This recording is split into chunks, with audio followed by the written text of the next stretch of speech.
20 heures au Bénin, bienvenue au journal de la télévision nationale, en voici les titres. 26 avril, enfin demain, le rendez-vous tant scruté par les travailleurs pour voir leur salaire s'augmenter, promesse du chef de l'État qui va présider lui-même les négociations sociales, écho des espoirs des syndicats dans ce journal. Et puis à la table des négociations sociales demain, le SMIC pourrait dépasser les 40 000 francs CFA actuels. Quels impacts potentiels du salaire minimum interprofessionnel garanti sur l'économie? Réponse d'un spécialiste. Lutte contre le paludisme, le monde entier s'y penche au Bénin. 2500 personnes en sont décédées en 2020 sur plus de 2 millions de malades.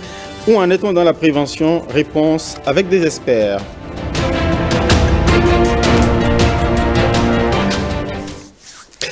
Les Français ont réélu Emmanuel Macron pour 5 ans encore à la tête de la France. Hier, dimanche, les urnes ont tranché en sa faveur à 58% des voix contre 41% pour sa challenger Marine Le Pen. Le président béninois salue la victoire de Macron et propose une nouvelle forme de coopération avec le Bénin. Voici le message tweeté par Patrice Talon et lu ici par Ola Rodrigue Bavagueto. J'adresse au président Emmanuel Macron mes vives et chaleureuses félicitations pour sa réélection et me réjouis de pouvoir continuer de construire avec lui une coopération décomplexée et efficace entre nos deux pays. Oui, les relations historiques entre la France et les pays africains sont passionnelles. La vie politique française est scrutée au détail près sous les tropiques, à Cotonou d'ailleurs. L'élection présidentielle en France a été un sujet d'attraction pour bien de Béninois. Certains franco-béninois ont voté ici et d'autres ont commenté l'élection. Voici quelques opinions recueillies par Bruno Soali et Michel Elegbé.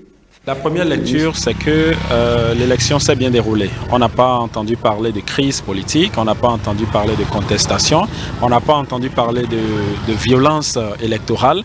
Et donc la démocratie française qui fait quand même la publicité de sa démocratie occidentale a une nouvelle fois encore donné l'exemple à tout le monde entier. Je pense que la réélection de M. Emmanuel Macron à la tête de la France, c'est symptomatique du leadership de la personne. On pourrait penser à un choix par défaut au vu du score relativement serré par rapport à il y a 5 ans. Ce qu'il a fait, c'est de rassembler surtout les Français parce que ils sont divisés sur beaucoup de questions. Il y a aussi le polémique Éric Zemmour qui essaie d'attirer vers lui certains qui voudraient chasser de la France les immigrés. Le vote montre une adhésion à son projet de société, mais lui-même ayant compris qu'une partie du peuple n'est pas d'accord avec lui, a promis de revoir sa façon de gérer et de faire une gestion beaucoup plus collégiale, prendre en compte les plaintes des uns et des autres pour mieux gérer le pays. Marine Le Pen, oui, a perdu, mais attention, elle n'a pas totalement perdu parce que les élections législatives sont en train de venir en France d'ici quelques mois et la bataille risque d'être très dure. N'oubliez pas que Emmanuel Macron a gagné avec moins de 60%. Cela voudrait dire que la France est presque divisée en deux et que l'autre parti qui est représenté par Marine Le Pen peut encore battre le parti d'Emmanuel Macron lors des législatives. Et oui, le désir de la revanche est intact chez Marine Le Pen. On change de sujet, on parle santé, d'une endémie en Afrique, innover pour réduire la charge du paludisme et sauver des vies. C'est un appel de l'Organisation mondiale de la santé à l'occasion de la journée mondiale de lutte contre la maladie, célébrée aujourd'hui 25 avril. Première cause de consultation au Bénin, le paludisme reste la première cause d'hospitalisation également, avec à la clé des milliers de décès, pas moins de 2500 en 2020. Où en est-on aujourd'hui dans la lutte contre la maladie et quels sont les défis du moment, notamment la prévention? Ces différentes préoccupations ont fait l'objet d'une émission débat animée par Génia Lafouda. Alexandra Diotan revient ici sur quelques moments clés. Causé par le moustique, le paludisme est un mal qui sévit toujours malgré la lutte engagée. Les estimations de l'OMS donnent 241 millions de cas enregistrés en 2020. Et parmi ces cas, il y a 627 000 de décès enregistrés. Et la plupart de ces cas enregistrés proviennent de l'Afrique, et plus précisément de l'Afrique subsaharienne. 95% des cas enregistrés et 96% des décès. Et parmi les décès, 80% sont enregistrés chez les enfants dans cette région. Maintenant au Bénin, cette maladie reste le premier motif de consultation et d'hospitalisation au niveau de nos différentes formations sanitaires. Sur les plans préventifs ou curatifs, la maladie est âprement combattue. Nous avons le déploiement et l'intensification des campagnes de distribution de moustiquaires au niveau des ménages. Pulvérisation intradomiciliaire, mesures préventives orientées vers les femmes enceintes et les enfants de moins de 5 ans, prise en charge et autres, plusieurs actes composent le paquet d'interventions, sans oublier les fruits des travaux de recherche et l'accompagnement d'acteurs du secteur privé et de la société civile. Nous profitons de l'occasion pour remercier le PNLP, remercier aussi le gouvernement qui a donné l'opportunité au CREC, avec une équipe tanzanienne, d'évaluer aujourd'hui 2 moustiquaires de nouvelle génération. Quand les études seront terminées, nous allons présenter les résultats à l'OMS qui va les valider. En 2021, les relais communautaires ont fait 5997 séances éducatives sur le paludisme. Quand ils commencent de manière précoce, les actions là, ça permet d'éviter que le paludisme évolue pour aller à la forme grave. Même si nous allons en clientèle, nous mettons le polo avec le message inscrit à l'avant et comme à l'arrière. On a également le partenariat, l'accompagnement d'un opérateur économique que je ne citerai pas sur le plateau, qui nous accompagne donc dans la diffusion des SMS, des messages de sensibilisation, de mobilisation de la population. Le changement de comportement induit et les différentes politiques mises en place permettront tôt ou tard de venir à bout du paludisme.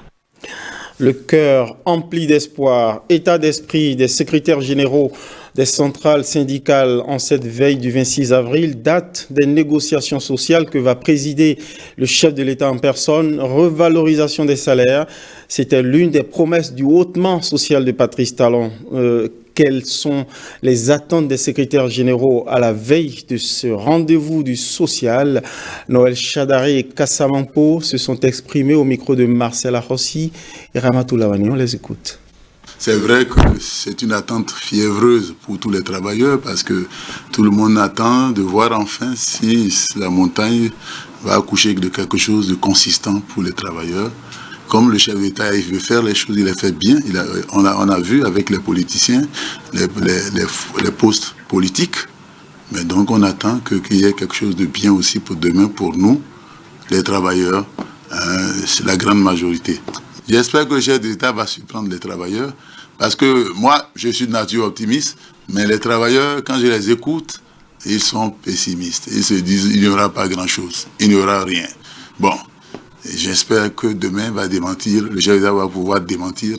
Comme c'est la première rencontre de la Commission nationale de concertation de négociation collective, nous espérons que, en plus du point concernant la revalorisation des salaires, que nous allons aborder d'autres points importants, tels par exemple que la question d'amélioration des conditions de vie et de travail des aspirants. On espère que leur question pourra être abordée pour qu'on puisse obtenir d'eux, non seulement qu'ils travaillent 9 mois, qu'ils aient le salaire 12 mois sur 12, mais qu'ils soient reversés comme agents de l'État. D'autres questions liées par exemple au problème de la réintégration des fonctionnaires, des agents de l'État radié. Puis, il y a beaucoup d'autres revendications liées aux conditions de vie des travailleurs que nous espérons que le chef de l'État nous permettra d'aborder. On prend rendez-vous pour demain au Palais de la Marina pour avoir les réponses à ces attentes. Mais seules les centrales syndicales représentatives sont admises à prendre part aux échanges au nom de tous les travailleurs. Mais de loin, la CGTB, Confédération Générale des Travailleurs du Bénin, exprime aussi ses attentes. Au-delà des salaires, elle vise l'amélioration de la capacité des entreprises à créer des emplois. On écoute Moudassirou Bachabi, interrogé par Marcel Arossi et Ramatou Lawane. Ce qu'on peut attendre, c'est qu'on enclenche à partir de cette rencontre-là un vrai débat sur la politique générale de rémunération au Bénin et surtout de protection, le mécanisme qu'on met en place pour protéger le pouvoir d'achat. Ensuite, voir qu'est-ce que l'on fait avec le secteur privé pour que ce secteur-là puisse générer des champions nationaux, ce que nous appelons les champions nationaux, et que nous ayons des opérateurs économiques béninois forts qui soient en mesure de développer une résilience, quelle que soit la crise, mais en même temps donc de participer au développement du pays. Parce que qu'on le veuille ou pas, les multinationales, quel que soit leur engagement à nos côtés, ne feront jamais le développement de notre pays à notre place. Chaque fois que ça a généré des profits, ils vont les rapatrier où nous savons. Mais les nationaux aussi, il y a une politique ouverte du gouvernement qui les prépare vraiment à être de vrais bourgeois nationaux, de vrais opérateurs. On pourra tirer profit de ça. Donc, en bref, la CGTB souhaite que cette rencontre-là, en tout cas, soit le début pour le rayonnement des travailleurs, pour le règlement de leurs problèmes. Et on peut régler ces problèmes-là que si on prend des positions de principe. Ce n'est pas une solution conjoncturelle d'augmentation mathématique du salaire qui va régler le problème. C'est une projection dans le temps d'une démarche pour renouveler les emplois en général, pour protéger le pouvoir d'achat. Demain, 26 avril 2022, à côté de la revalorisation des salaires des travailleurs du secteur public, le salaire minimum interprofessionnel garanti pourrait aussi changer. Longtemps maintenu à 40 000 francs CFA au Bénin, le SMIG pourrait donc être augmenté.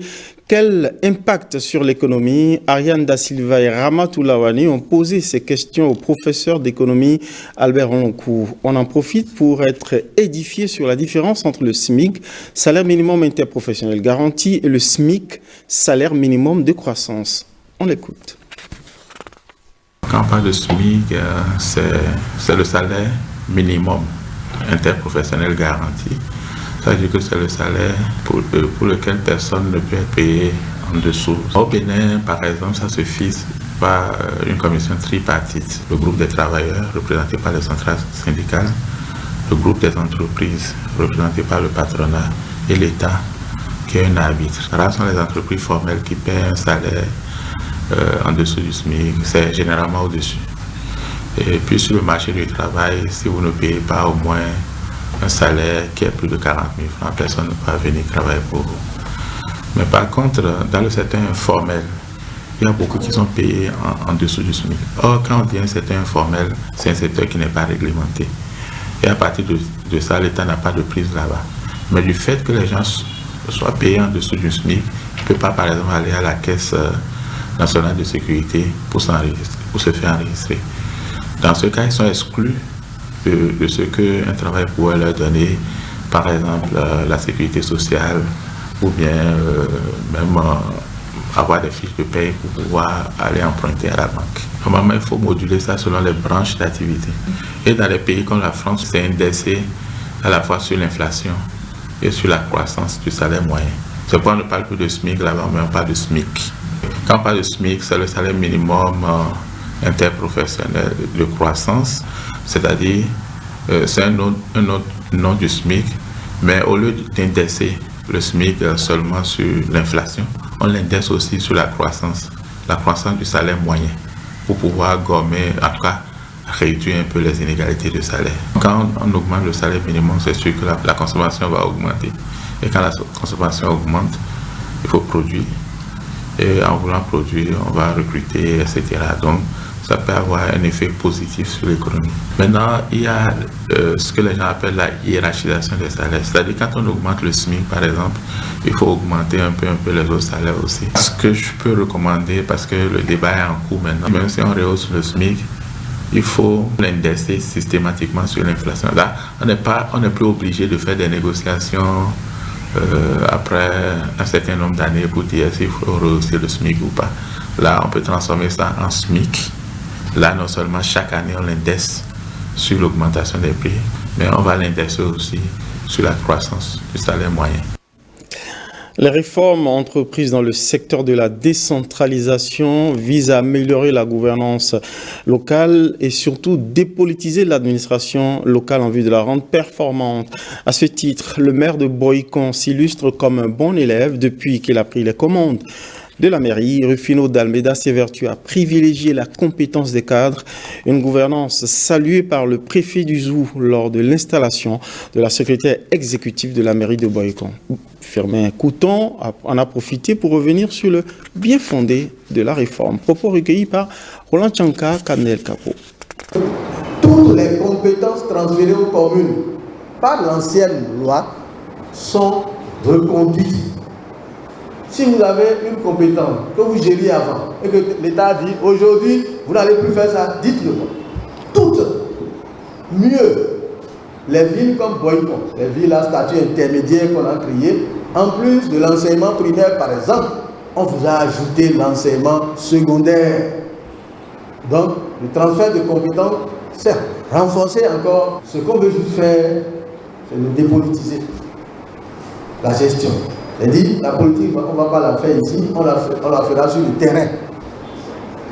Alors, donc, madame la SE, soyez rassurée de ce que le maire qui est là a déjà entamé quelque chose que j'ai beaucoup apprécié par rapport à l'appel au recours à des cadres compétents dont ils ne connaissaient même pas leur bord politique pour les amener ici travailler. Je sais que ça ne sera pas du goût de ces conseillers. Des choses comme ça, ce n'est pas souvent du goût des conseillers parce que chacun a quelqu'un quelque part à placer. J'ai mon frère qui est ceci, il faut le prendre. Il n'a pas pris, il est allé chercher quelqu'un de Cotonou, il est allé chercher quelqu'un de Parakou, il est allé chercher quelqu'un de Boba qui n'est pas de Boycon. Pourquoi il va faire ça?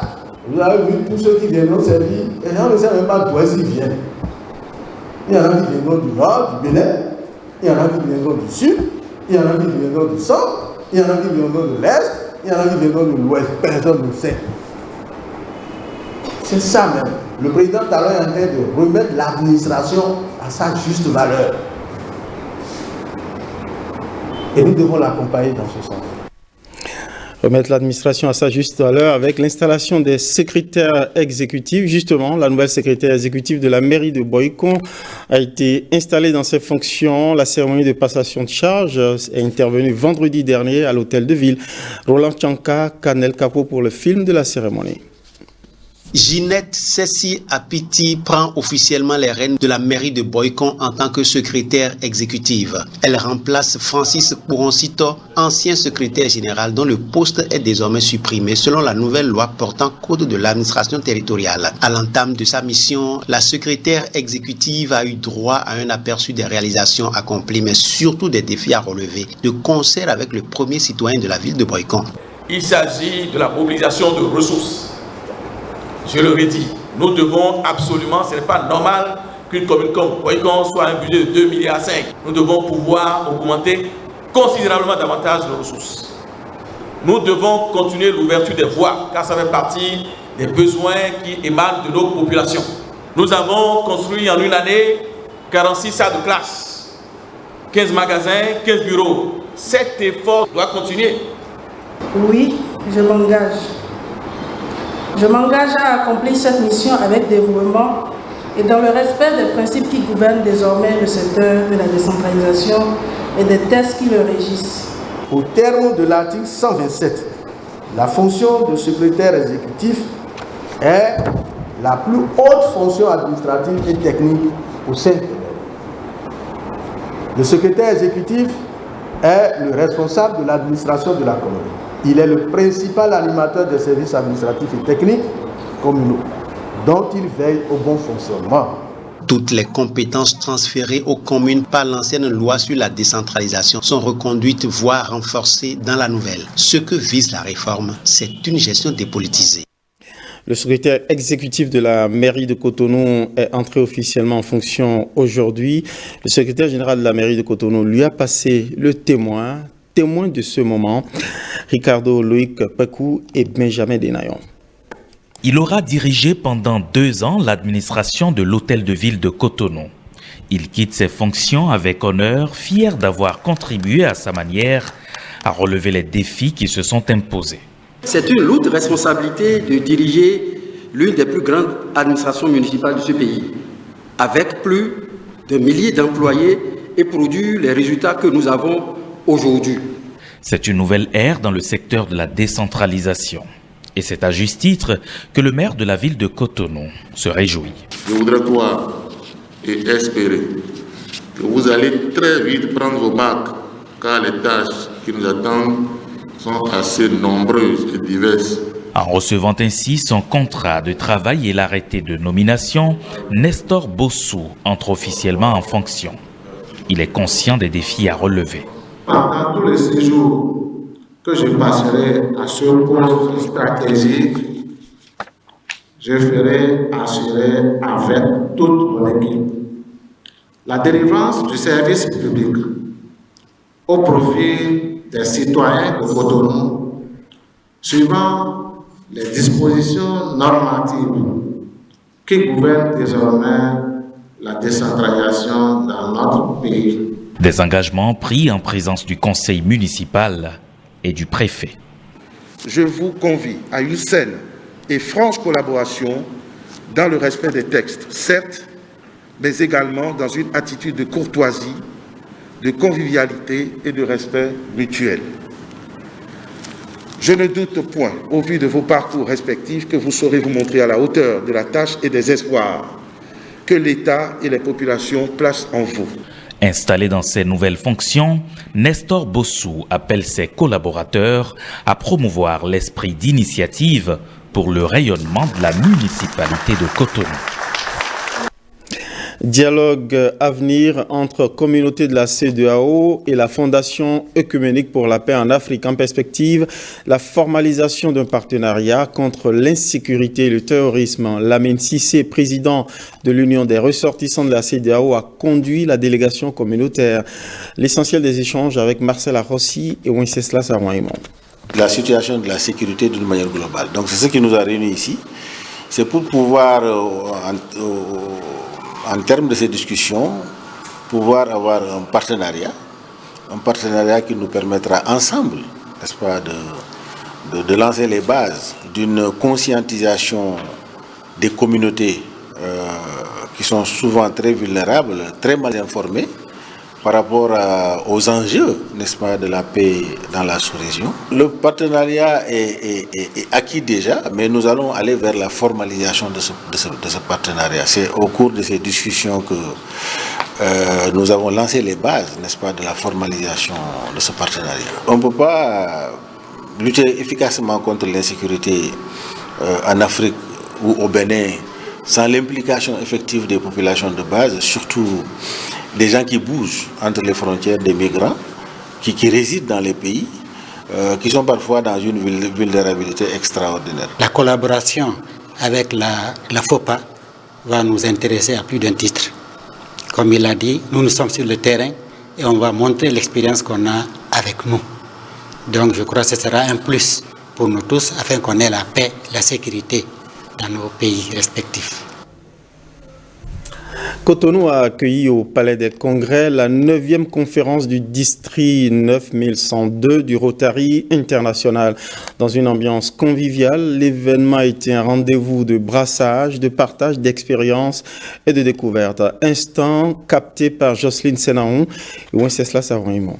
Servi pour changer des vies est le thème principal autour duquel se tient cette 9e conférence du district 9102 du Rotary Club. Je déclare officiellement ouverte la 9e conférence du district 9102 du Rotary International.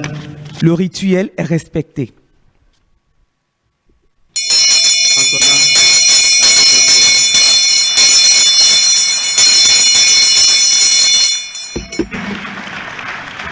Plusieurs pays représentés, Plus de 1500 Rotariens ont pris part à ce rendez-vous de bilan d'affaires avec pour seul but consolider les actions, le réseautage entre amis et clubs.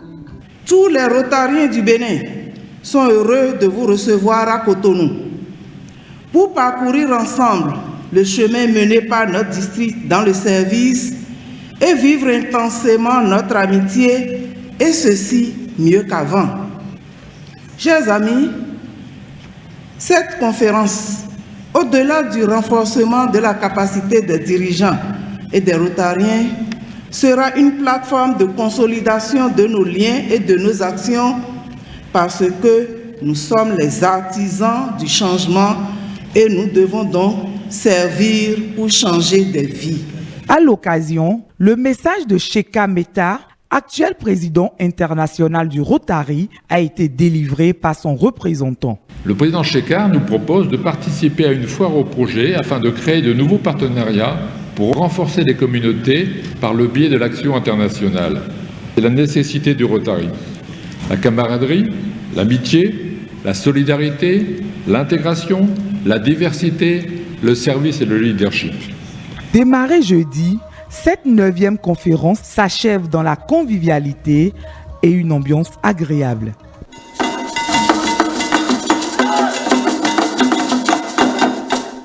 Travailler à servir la communauté en toute convivialité, il faut le faire. On va parler sport à présent avec le handball à travers la finale du championnat national de seniors amateurs.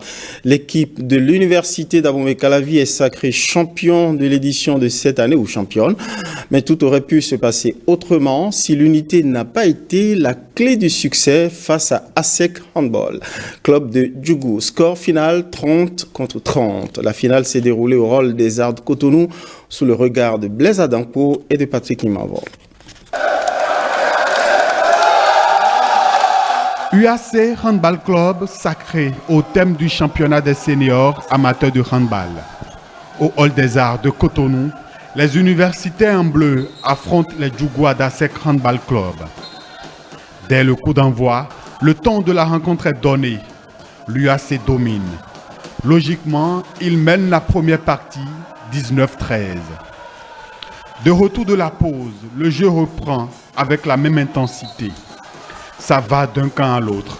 ASEC de Djougou est déterminé, mais c'est sans compter avec le gardien de l'UAC dans ses beaux jours. Il multiplie les arrêts et permet à son équipe de prendre une avance confortable. À 6 minutes de la fin, l'écart se resserre. 3 points séparent les deux équipes au coup de sifflet final. L'UAC l'emporte finalement 33-30. Je suis vraiment satisfait et c'est le travail qui a payé. Nous nous sommes donnés à fond et grâce à nos efforts, on a pu atteindre ça. Mais c'est l'unité qui a été la clé de cette victoire. Beaucoup de déceptions côté ASEC Handball Club de Djougou. Avec la préparation, si on s'entend et on trouve les organisations et que la Liga du Nord organise les jeux, les petits ripopos, là, ça va nous avantager. Et à l'heure du bilan, la Fédération béninoise de handball tire les leçons. Satisfaction globale. Les joueurs ont fait montre de beaucoup de combativité, sans agressivité. Et on se dit qu'il manquait de compétition. On sait maintenant à quoi s'en tenir au niveau de la fédération. Prochain rendez-vous pour les handballeurs, le championnat national professionnel. Score 33-30. C'est bien cela. C'est sur ces images de handball que prend fin ce journal. Merci pour votre fidélité. Merci à toutes les équipes qui ont contribué à la livraison de ce journal. Bonsoir chez vous.